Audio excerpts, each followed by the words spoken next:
Papa, may this candle bring you happiness and good fortune sa family business.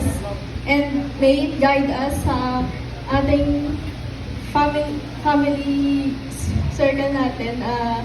We'll always be happy and sana, lagi ka chill. I wish you good health and kaya sabi nila, mabuhay ka hanggat gusto mo. Nandito lang kami kahit or masyado. And we love you, Dad. Yun lang. Happy birthday again.